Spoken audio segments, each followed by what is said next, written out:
Hi everyone, it's Chenso from Reality Art Pod, here to talk about Season 1, Episode 6 of Fox's The Snake, titled Bury Your Secrets. Last time on The Snake, Detective Derek became the new snake, and players swore up and down on everything they loved, but nobody held true to their swears, leading to poker player Devontae being sent back to the tables. Before I dive in, I put a link in the description to my playlist to catch up on this season's recaps. If you like the content, consider liking and subscribing. I'm also recapping Big Brother 27 right now. You can check out The Snake Tuesday nights on Fox and next day on Hulu. But let's dive into it. Players wake up the next day, ready to rise and shine. McLean and Jack are sharing a bed. Okay, you two. Brett is feeling grumpy because he just lost his friend Devontae and is ready to get revenge on Catherine and Amanda for lying. Catherine tries to do damage control with Jack and is trying to salvage her position in the group. On the other hand, Amanda's loving her positioning. She just jumped ship on the boys and teamed up with Frank and Alyssa, who are in good with everyone. Devontae got to give his little crate on the way out to a player of his choice, assigning an advantage or disadvantage. He's giving a disadvantage in the challenge to Detective Derek as revenge. I was expecting him to give an advantage to his allies, but live for the mess. Players arrive at their daily challenge where they all have coffins with their jobs on them. They'll each be locked in their coffin with the goal of being the first person to escape. They'll need to scratch out a glass pane in their coffin lid to reveal a riddle to a word that will let them out. Jim relays a message from beyond the grave to Derek that Devontae told Derek to eat shit. They don't reveal Detective Derek's disadvantage here, which made me as a viewer go back and rewatch this like 3 times. I felt like I was missing something, but Twitter sleuth Joshi1 helped me to understand that Derek's disadvantage was that his puzzle was a little bit harder.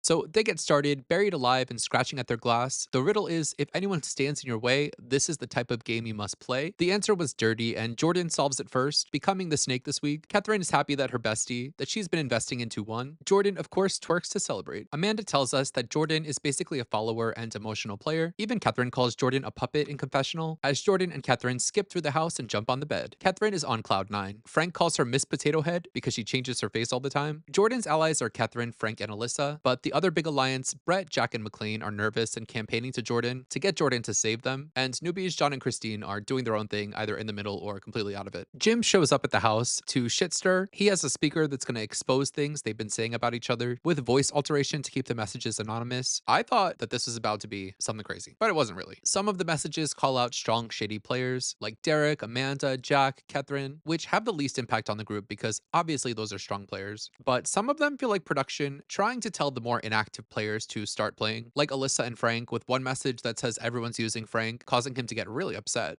There's one from McLean saying she only cares about her relationship with Jack and not the game. They call out Jordan's alliance with Catherine, saying Catherine's a liability to Jordan and that Jordan's being manipulated, which was confusing production interference because why throw the star of your show under the bus? They say that Christine doesn't have the stability to survive and that her tears are fake, which Christine has a big reaction to, further acting unstable. After this, players strategize. John is planning to use his politician skills to stir things up. Jack and McLean don't make any effort to distance themselves from each other. They don't care. And Jack tells Jordan that John, the politician, can't be trusted. He wants Jordan to pick his group first and tells her that he'll leave Mayor John in the bottom. Everyone has a big bug up their butt about John all of a sudden, calling him a slimy politician, and they even get Derek to agree that they need to target John. So Detective Derek is on the case. He rounds up with Jordan, who already seems down to target John after the Jack conversation. After Derek's picking order in last week's elimination was such a success for him, Jordan trusts Derek to come up with the order this week, and his order has Alyssa and Frankie towards the bottom. Jordan is telling Alyssa and Frankie this, like, this is such a great idea, you guys, as they look at her like, can you believe this girl? It's raining and they show some umbrellas blowing over to try to make it look like a hurricane. Anyone who has an umbrella knows that it will fly away. It's an umbrella. Jim comes to the house and claims that the snake pit is flooded. Guarantee it's not flooded. So instead of just doing the ceremony in the house in the living room, they have to reschedule the whole thing and do it in the morning. Truly, just do it in the living room. Nobody cares. And the show is such a mess. This delay gives Jordan more time to think about it and hang out with Catherine. Catherine unveils to us that she's been snaking around all day, showing flashbacks of her promising both Christine and Jack that she's going to pick them. And they head to the real elimination the next day in the snake pit because God forbid not. The snake pit was not flooded, by the way. Jordan makes Catherine her first pick, and Catherine chooses to save Alyssa, breaking her word to both Christine and Jack. Christine tries to call Catherine out and have her moment, and Catherine says she heard that Christine called she and Jordan fake bitches, which I think is a total lie. That makes Christine completely shut down like a wet robot. Back to the picks. Alyssa picks Frankie, of course, then Amanda and Derek. Derek chooses McLean, who of course picks Jack, and Jack picks his bro Brett. So we're down to the bottom two, two, Mayor John and Teacher Christine. Jordan says she's making a game move and saving John. Jordan gives logic that Christine didn't even come to talk to her. John at least did. Christine claims she didn't have time to talk to Jordan the snake. Didn't have time? What? What were you doing? What was more important than talking to the snake? So we have to say goodbye to Christine, who might be the worst player on a show I've seen in a very long time. Firstly, she arrives late to the show, but why? I was expecting someone to come out of that box and shake up the game, but she so didn't. She completely ties herself up with her showman's Cody and doesn't make an effort with anybody else. After Cody leaves, she does nothing for the rest of the game, besides get really shocked and offended at every game move. But I'm just like, Christine, have you never seen a reality show before you decided to go on one? With all that said, everyone left in the game seems to be an active player, even though some of them are still pretty bad at it. But this was a step in the right direction. And the next episode looks like a bunch of messiness and fighting, which I'm excited for because I love mess. But that's all I have to say about this episode. Let me know in the comments, what did you think of Jordan's reign as the snake and teacher Christine's departure? You know what? We need more teachers back at the school. Open the schools. If you like this video, consider liking and subscribing. I'll be back next Tuesday with more snake. Until next time, you know where to find me. Bye.